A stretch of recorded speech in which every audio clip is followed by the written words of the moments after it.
My mother was born on January 3rd, 1929. She was born in Yakima, Washington, and she became instantly famous because she was the first child born in Yakima that year. So her picture was in the paper. She grew up in a very fundamentalist Seventh-day Adventist sect in Yakima. She went to Seventh-day Adventist schools, and she went to Yakima College, or the Seventh-day Adventist College in Walla Walla. It was her first time away from home. She was sweet, bubbly, naive, and very, very pretty. And there she met my father, who was not sweet and naive. My father was a 22-year-old man of the world, a World War II vet, just come back from the Navy. Rather sardonic. He had also grown up in a fiercely fundamentalist Seventh-day Adventist world in Portland, Oregon.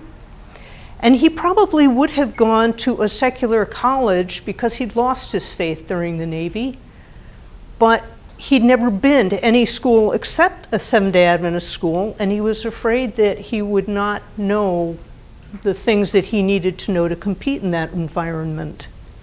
So there he was, a snake in the middle of this college, a man who had drunk beer, who had smoked cigarettes, had played poker, and had almost certainly had conversations with loose women.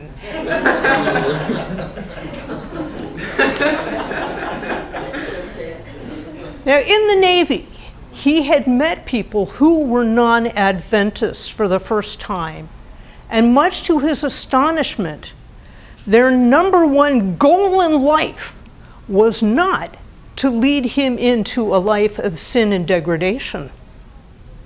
They didn't much care. He actually met real Catholics, and to his astonishment, well, he realized they either were not the devil incarnate, or the devil was a pretty mild-mannered guy.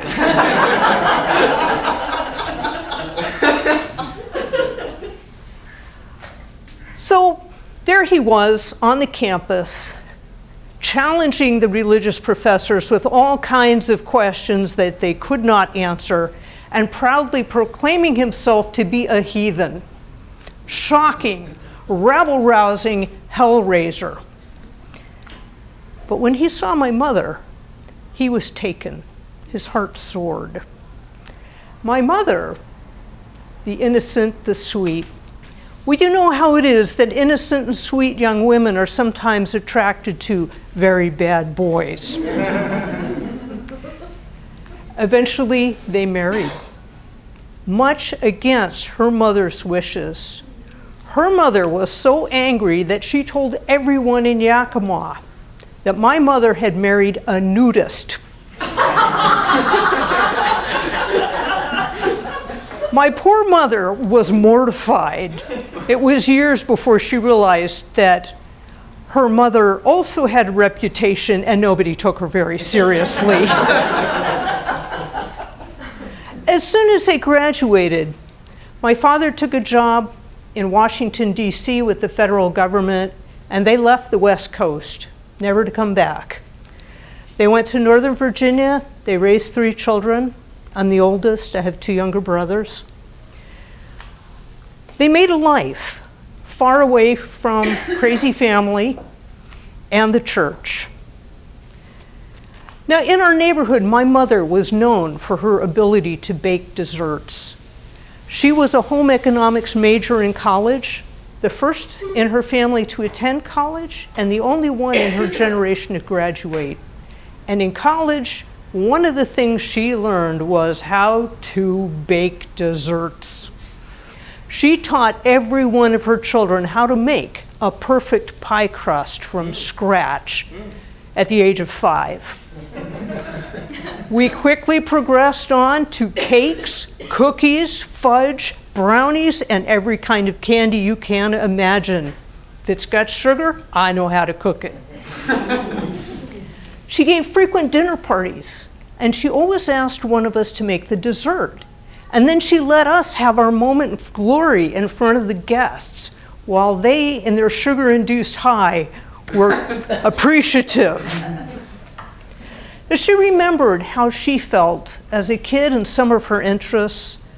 After summer rainstorms, she would dress us up in old clothes and send us out to go play in the mud puddles. This shocked some of the neighbors, and we thought it was great. Both of my folks loved to garden. They even built a big greenhouse off the dining room, 9 by 13. My father grew rare, delicate orchids there and supplied my mother with a constant source of gorgeous flowers that she decorated the house with.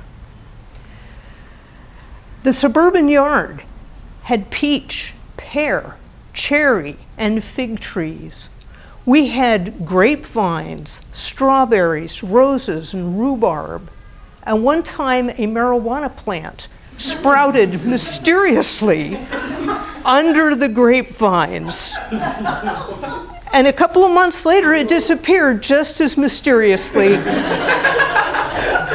And my brothers and I never figured out if it was smoked or simply composted.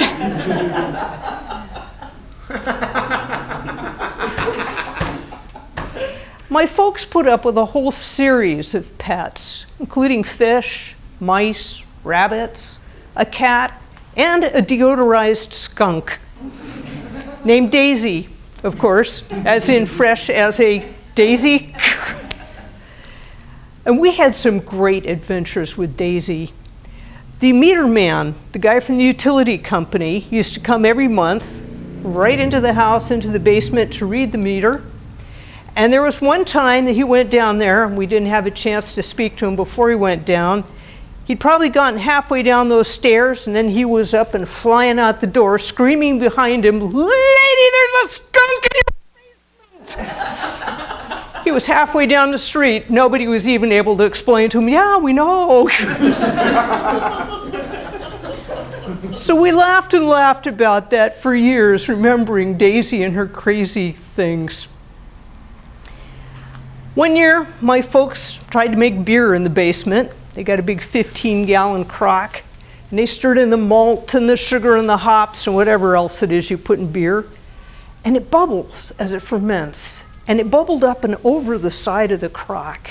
And it made this delicious puddle on the floor that the skunk immediately found, licked the whole thing up, and then stationed herself right underneath.